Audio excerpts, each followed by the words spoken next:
गरम भयो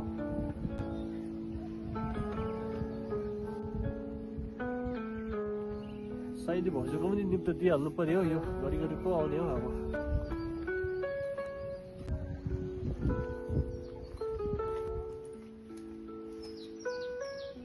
भाउजू गगन भाउजू को हो कसलाई खोज्नु भएको भाउजू म काइला चिन्नु भएन अरे काइला नआउने मान्छे कसरी आइपुग्यो भाउजू रोमनको बिहा हो मेरो छोराको बिहा अस्ति भर्खर जन्मेको नानीको पनि बिहे भइसकेको भाउजू केटी बढेको चालै पाउँदैन रहेछ हौ त्यही त काइला भाउजू 28 तारिक चाहिँ मेरो छोराको बिहा छ यो सबै दाजु भाउजू परिवारै आउँदैछ यही बिहामा ल भाउजू हुन्छ ल भाउजू बोची लागे हो हतार छ हो यो गाउँ बस्ती सबै बाँड्दै हिँड्नु पर्ने छ ल हुन्छ म कुनै दिन आउँछु नि भाउजू फेरि ल हुन्छ ल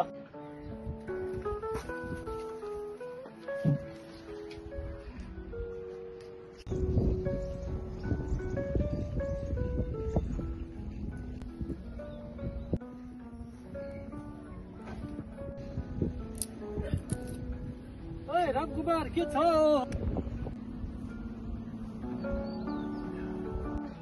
म त ठिकै छु कि कति कस्तो छ अरे रामकुमार म त ठिकै छु नि हो रामकुमार म त ठिकै छु कति काम हिँड्छु होइन रामकुमार तल म यहाँ भन्दिनँ कि तेरो म भाउजू नानीकै ठाउँ गएर भन्छु हिँड्छु तेरो घर देखा मलाई ल होइन जानुपर्छ हिँड तेरो घरमा जानुपर्छ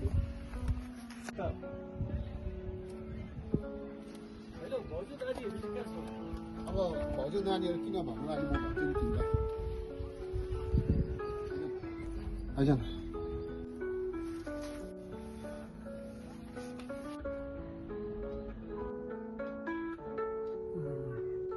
होइन रामकुमार को हो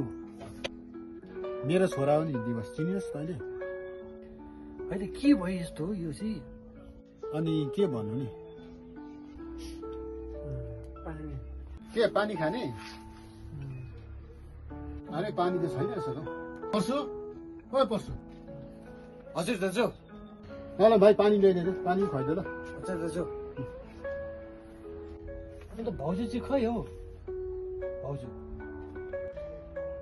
आइज न बाहिर म भन्छु नि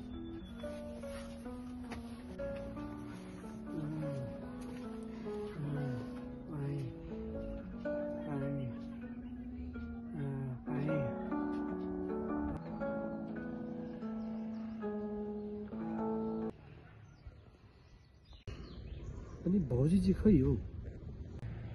बजार जान्छु भनेर गएको थियो सुख दुःखमा साथ दिन्छु भनेर आएको थियो गएकै भयो भाउजू त त्यस्तो थिएन त हौ होइन नानी त पहिला राम्रै थियो त के भयो अचानक यस्तो खोइ सानोमा सुपारी धरि नखाने नानी अहिले बाहिर स्कुल पढाउनु पठाएको यस्तो हालत भयो अन्त हस्पिटलहरू देखाएर साथी मैले जति आफ्नो क्षमता सकिन्छ चाहिँ मैले गरेको हो नानीलाई अहिले केटाकेटीले अब के खान्छ बुढेसकालको सहारा भनेको आफै उहाँको नानीहरूको सहारा भइरहेको छु म खोइ के भन्नु नानी पनि यस्तो छ होइन यो कस्तो खालको चिज आयो यो रामकुमार कस्तो खालको मसालो चिजहरू आयो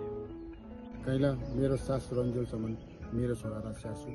त्यहाँदेखि उता भगवानै जानुहोस् मेरो नानी त बिग्रियो तपाईँहरूको नानी पनि यसरी नबिग्रोस् यो नसालु चिजलाई चाहिँ हामी सबै गाउँ समाज मिलेर मुक्त गरौँ है साउ जोग्यो भनेर चुपचापले नबसौँ ब्यासलाई जोगाउन लागि नसालु पदार्थलाई टाढाभन्दा टाढा गर्न हामी सबैजना लागि परौँ।